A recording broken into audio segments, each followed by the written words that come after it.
Yuna had spent her whole life reading old books and ancient records. She worked in the Central Archives, the biggest library in the entire galaxy.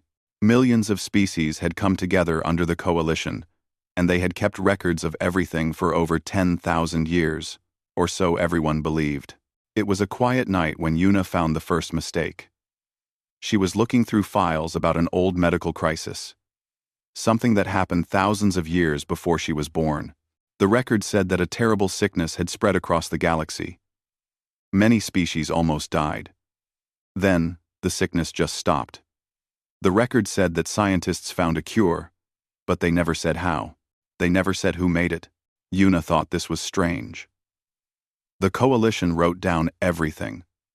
They recorded every discovery, every invention, every hero who saved lives. But this cure, the one that saved billions of beings, had no name attached to it. No species took credit. It was like someone had erased the most important part of the story. She dug deeper. She searched through files that had not been opened in centuries. Most of them were locked or damaged. But she found pieces. Small fragments of data that should not exist. One file mentioned something called Protocol Omega. Another referenced a species designation that had been removed from every record she could find. Then she found a map. It showed a small solar system at the edge of the Orion Arm. The system was marked with red, warning symbols. Around it was a circle labeled Forbidden Zone. Inside that circle was a planet. The file called it Earth. Yuna had never heard of Earth. She had studied thousands of worlds and memorized hundreds of species. But this planet was not in any textbook. It was not in any database. According to every official record, it did not exist. But the map was real. The warning symbols were real. And according to the date on the file, the Forbidden Zone had been created over 11,000 years ago. Yuna needed help. She went to her mentor, an old woman named Hana, who had spent centuries studying what she called the sealed texts. These were records that the Coalition had locked away and forbidden anyone from reading. Hana listened to everything Yuna had found. Her face grew pale. Her hands began to shake. "You should not have found this," Hana said quietly. "No one was supposed to find this." "But what is it?" Yuna asked. "What is Earth? What happened there?" "Never. What is Earth? What is Earth?" Hana closed her eyes. Earth was home to a species called humans. 11,000 years ago, every species in the Coalition voted to seal them away. It was the only unanimous vote in our entire history. Every single species agreed. Why? What did humans do? Hana opened her eyes. There was fear in them, but also something else. Something that looked like shame. "That is the question no one is allowed to ask," she said. "The elders made sure of that. They erased humans from history. They destroyed every record, every image, every mention of them. They wanted the galaxy to forget that humans ever existed. But they could not erase everything," Yuna said. "I found traces. I found the map. Then you have found more than anyone in 10,000 years." Hana grabbed her hand. "Listen to me carefully. Some knowledge was buried for a reason. The elders did not seal that world out of cruelty. They did it out of fear. Whatever you think you want to know, I promise you, you are not ready for the truth." But Yuna could not stop. The mystery burned inside her like a fire. She needed to know why an entire species had been locked away and forgotten. She found Tejo at a starport on the edge of Coalition space. He was a captain known for going places he should not go. His ship was fast, and his crew asked no questions. Yuna showed him everything she had found. The map, the fragments, the name that had been erased from history, the Forbidden Zone. Tejo said slowly, "I have flown near it twice. The warning beacons around it are older than any technology we have. No one knows who built them. Will you take me there?" Yuna asked. Tejo laughed. "Do you know what happens to ships that enter the Forbidden Zone? They disappear. No signals. No wreckage. Just gone. The beacons are failing, Yuna said. She showed him the data she had collected. Look at these readings. The barrier around Earth is breaking down. Whatever has been keeping that world sealed for 11,000 years is dying. Tejo studied the readings. His smile faded. If the barrier falls, he said, whatever is inside will get out. Or we can get in, Yuna replied. They left 3 days later. Hana came to see them off. She looked old and tired, like she had not slept since Yuna first showed her what she had found. Be careful, Hana said. And when you learn the truth, remember this. The Coalition did not seal Earth because humans were monsters. They sealed it because they could not live with what humans made them feel. Yuna did not understand what that meant. But she would. The journey took 2 weeks. As they approached the Forbidden Zone, the stars seemed to grow cold and distant. The warning beacons floated in the darkness like ancient ghosts, their lights flickering weakly. Then, just as they reached the boundary, Tejo's instruments detected something impossible. A signal.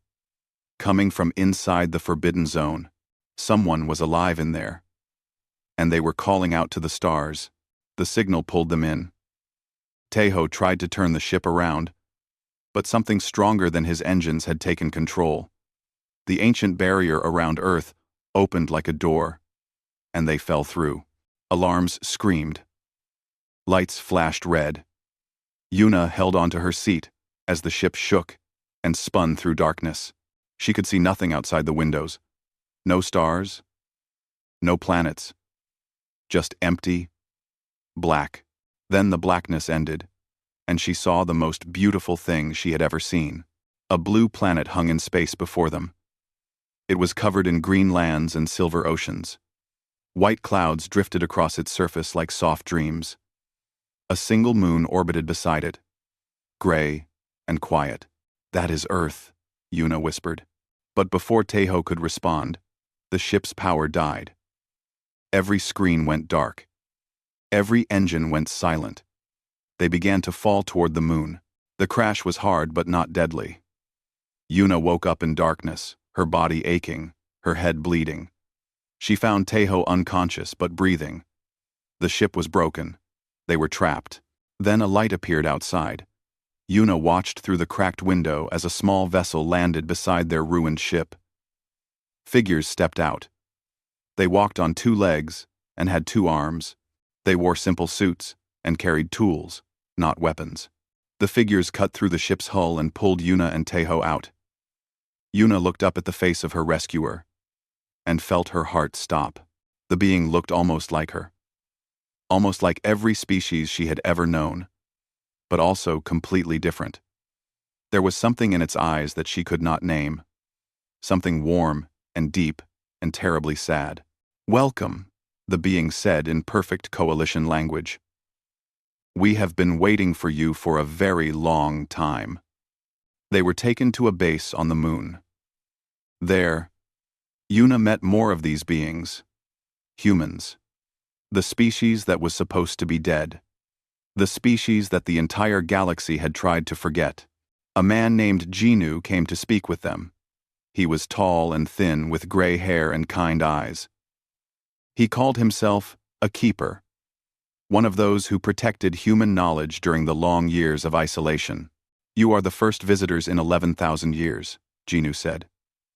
We always knew someone would come eventually. The barrier was never meant to last forever. You survived, Yuna said. She could barely believe it. All this time, you survived. We did more than survive, Jinu replied. Come, let me show you. He took them to a viewing room with a great window that looked down at Earth. Yuna gasped. The planet was alive with lights and colors. Cities sparkled like jewels. Forests spread across entire continents. The oceans were clean and full of life. Before the sealing, Earth was dying, Jinu explained. Our ancestors had hurt this world badly, but 11,000 years is a long time. We learned from our mistakes. We healed what we had broken. We built a new civilization, one that lives in harmony with nature. A woman named Suji joined them. She was young and strong, a pilot who had helped rescue them from the crashed ship. "We have technology that would amaze your coalition," Suji said. "We could have broken out of the barrier at any time. We chose not to." "Why?" Teho asked. He had woken up and was listening with wide eyes. "Because we wanted to prove something," Jinu answered. "We wanted to show that we did not need to conquer or expand or take from others. We wanted to show that we could be happy with what we have." Yuna felt confused.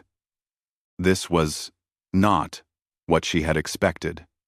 The coalition had sealed this species away.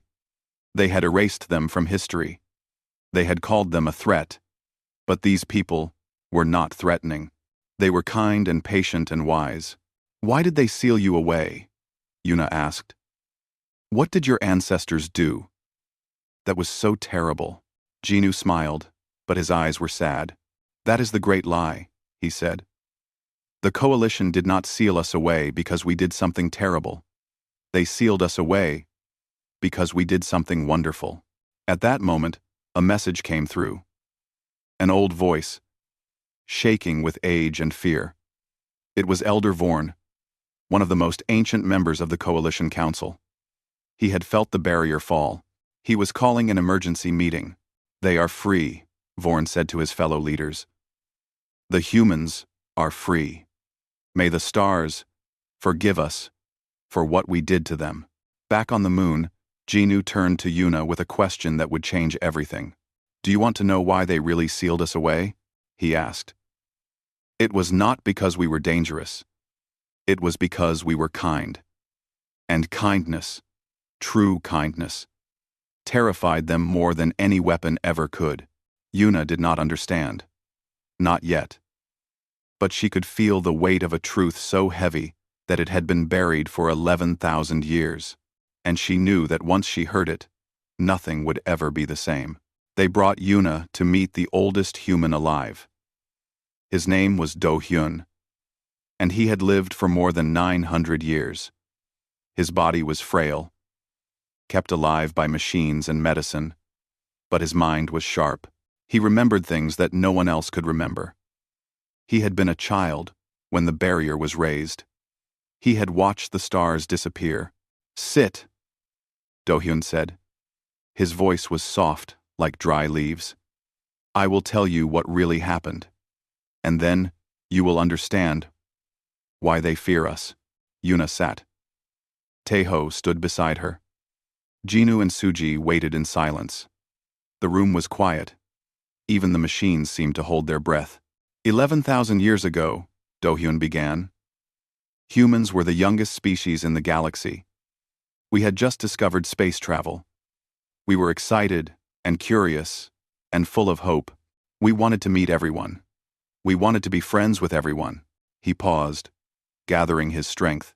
We joined the coalition and we gave them everything we had. Our technology, our medicine, our art and music and stories. We asked for nothing in return. We just wanted to help. That was our nature. That was what made us human. Yuna nodded. This matched the fragments she had found in the archives. Then the plague came. Do Hyun continued. It spread faster than anything anyone had ever seen. Whole planets died in weeks. Dozens of species faced extinction. The coalition's best scientists could not find a cure. They tried everything. Nothing worked. His old eyes filled with tears. But human scientists found something. The plague could not survive in human blood. Something in our bodies killed it. We were naturally immune. And our blood, when given to other species, could cure them. Yuna felt cold. She was beginning to understand. The treatment required a lot of blood, Do Hyun said. More than any human could give and survive. To cure one sick person, a human had to give their life. There was no other way. No, Yuna whispered. Yes, Do Hyun replied. And when our people learned this, they did not hesitate. They did not argue or complain or demand payment. They volunteered. Millions of humans volunteered to die so that strangers could live. Tears ran down his wrinkled face. My mother was one of them. I was 5 years old. She held me one last time and told me she loved me. Then she walked into the medical center, and she never came back. Her blood saved 400 people. 400 strangers from species she had never even met. The room was completely silent. Yuna could not breathe. Billions of humans gave their lives, Do-hyun said. Billions. They saved the galaxy. They stopped the plague. And they did it with smiles on their faces. They did it with love in their hearts. They died singing songs and holding hands, and telling the doctors to take care of the sick ones first. He looked at Yuna with eyes that had seen too much. Do you understand now? The coalition was saved by human sacrifice. Every species that exists today exists because humans chose to die for them. And the coalition could not bear it. What do you mean? Yuna asked. They felt guilty, Do-hyun said. They felt ashamed. Every time they looked at a human, they remembered what humans had done for them. They remembered that they owed their entire existence to our sacrifice. And that guilt ate at them like a disease. Jinnu spoke up. The coalition leaders decided that the only way to escape the guilt was to forget. They could not repay us, so they erased us. They sealed our planet away and deleted every record of our existence. They told their children that humans were dangerous monsters who had to be locked away for everyone's safety. It was easier to make us villains than to admit they owed us everything, Suji added bitterly. Yuna broke down crying. Everything she had ever believed was a lie. The species she had been taught to fear. The species that had been called monsters and threats and dangers had been punished for the crime of being too good. They had given everything and received betrayal in return. We are not angry, Do-hyun said gently. We were never angry. That is not our way. We forgave them long ago. But we have waited 11,000 years for the truth to be known. We have waited for someone to remember what our ancestors did. Back in coalition space, a young woman named Nari prepared a message. She was a diplomat, chosen by the human elders to speak to the galaxy. She was calm and brave and full of hope. People of the coalition, Nari said into the camera, we are humanity. 11,000 years ago, our ancestors saved your ancestors. They gave their blood and their lives so that you could exist. She paused. Her eyes were steady. We do not want revenge. We never did. We just want to come home to the stars. Not as conquerors. Not as rulers. Just as friends. Just as family. That is all we have ever wanted. The message spread across the galaxy like fire. Billions of beings watched it. And for the first time in 11,000 years, they learned the truth about humanity. The truth that terrified the galaxy was not that humans were violent. It was that humans were kind. And kindness, that pure, that selfless, that willing to sacrifice everything for strangers, was the most frightening thing the universe had ever seen. The truth spread like wildfire. On thousands of worlds, billions of beings watched Nari's message and learned what their ancestors had done. They learned about the plague that nearly destroyed everything. They learned about the humans who gave their lives to save strangers. They learned about the great lie that had been told for 11,000 years. Some refused to believe it. They called it fake. They called it propaganda. They said humans were trying to trick the galaxy. But the evidence was too strong. Yuna had sent copies of everything she found in the archives. Old files. Hidden records. The fragments of truth that the coalition had failed to erase. Scientists examined human blood and confirmed that it could still fight the ancient plague. The story was real. On the coalition capital world, the council met in emergency session. Elder Vorn sat in his chair, looking older than ever. Around him, representatives from hundreds of species shouted and argued and pointed fingers. We must apologize, some said. We must welcome humans back and make things right. We cannot, others replied. If we admit what we did, Our governments will fall. Our people will never trust us again. A vote was called. Should the coalition officially recognize humanity and apologize for 11,000 years of lies? The vote failed. 53% said no. Too many leaders were afraid. They feared losing power. They feared facing their own shame. They chose to keep lying. Back on Earth, the humans watched the vote with heavy hearts. A man named Hansu spoke to the gathered crowds. "You see," he said, "they locked us away for saving them. They erased us for loving them. And now, when they have the chance to make things right, they choose their pride over truth. Why should we return to serve the ungrateful? Let us stay here. Let us live in peace. Let them rot in their shame." Many agreed with him. 11,000 years was a long time to wait for an apology that would never come. But a woman named Bora stepped forward. She was a soldier, strong and fierce. Her great-grandmother had been among those who gave their lives during the plague. The pain of that sacrifice had been passed down through generations. "I understand the anger," Bora said. "I feel it too.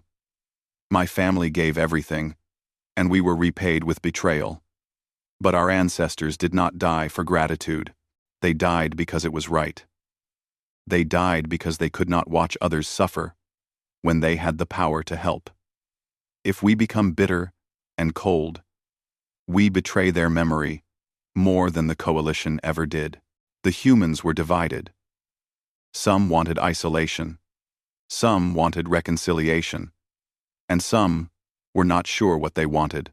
On the coalition capital, Yuna made a decision. She had seen the truth. She could not let it be buried again. Using her access to the archives, she broadcast everything to every corner of the galaxy. Every file, every record, every piece of evidence. She sent it to news stations and schools and governments. She sent it to ordinary people on ordinary worlds. The effect was immediate. On dozens of planets, citizens rose up against their leaders. They demanded answers. They demanded justice. They filled the streets with signs that said, "Remember humanity," and "We owe everything." The coalition began to crack. Governments that had stood for thousands of years started to fall. The lie was too big to survive the light of truth. Council leader Mira watched her power crumble. She was not an evil person, but she was afraid. She had spent her whole life believing that the coalition was good and just. Now she learned that it was built on the bones of the species it had betrayed. She could not accept it. She would not accept it. "The humans are destabilizing our society," she told her generals. "They are causing chaos and revolution.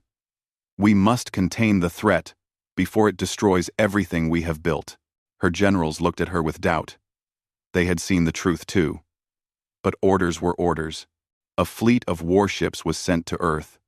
Hundreds of vessels carrying thousands of weapons. Enough firepower to burn a planet to ash. Back on Earth, the humans received word that the fleet was coming. You see, this is their answer. When they cannot lie anymore, they try to kill. But Nari shook her head.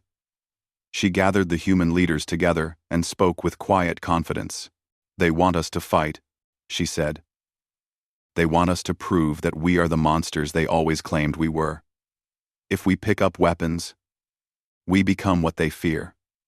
We become the excuse they need." "Then what do we do?" Bora asked. "Let them destroy us?" Nari smiled. It was a sad smile, but also strong. "We show them who we really are," she said. "We show them what our ancestors knew.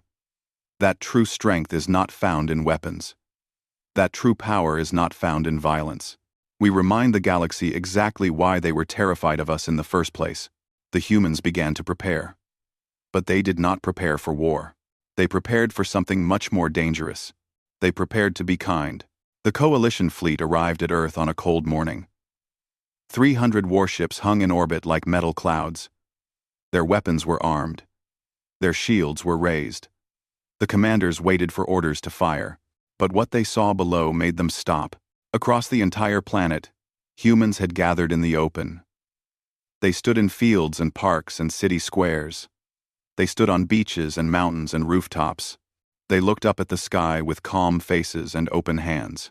No weapons, no shields, no military vessels rising to fight. Just people. Millions and millions of people, standing together under the guns of the fleet. Admiral Park commanded the flagship. He had served the coalition his whole life. He had fought in many battles and given many orders. But he had never seen anything like this. "What are they doing?" he whispered. Jinu's voice came through the communication system. It was broadcast to every ship in the fleet. "Soldiers of the coalition," Jinu said. "Look down at the planet below you. Those are the descendants of the people who saved your ancestors 11,000 years ago. They gave their blood so that your species could survive. They did not fight. They did not demand payment. They simply loved you enough to die for you." The bridge of every ship fell silent. "Today, you have a choice. You can fire your weapons. You can burn our world and kill our people. And if you do, you will prove that our ancestors died for nothing. You will prove that their sacrifice, their love, their kindness meant nothing at all." Jinu paused. When he spoke again, his voice was gentle. "Or you can lower your weapons. You can refuse to destroy the people who saved everything. And if you do, you will prove that somewhere, deep in your hearts, you still remember what we did for you. You will prove that our ancestors did not die in vain." On the flagship, Admiral Park looked at his officers. Many had tears in their eyes. They had all learned the truth in recent days. They all knew what humans had sacrificed, and now they were being asked to kill them. "Sir," a young officer said, "I cannot do this. I will not do this." One by one, the crew members stepped away from their stations. They refused to fire. They refused to be part of another betrayal. On other ships, the same thing happened. Soldiers put down their weapons. Commanders turned off their targeting systems. The fleet, the mighty fleet that could destroy worlds, became silent and still. Council leader Mira screamed through the communication channel. "I order you to fire. This is a direct command. You must destroy them." But no one listened. Her voice echoed through empty ships, where no hand would touch a weapon. Admiral Park looked at his crew, then looked down at the planet where millions of humans stood waiting. He took a deep breath. "Fleet Command, to Council Leader Mira," he said. "Your authority is suspended. You are relieved of command." The war ended before it began. 3 days later, Nari stood before a gathering of representatives from every species in the galaxy. The old council had fallen. A new one was being formed. And for the first time in 11,000 years, humans were part of it. "We are humanity," Nari said. "We have been your saviors, your prisoners, and your forgotten. Today, we choose to be your family again. Not because you deserve it. Perhaps you do not. But that is who we are.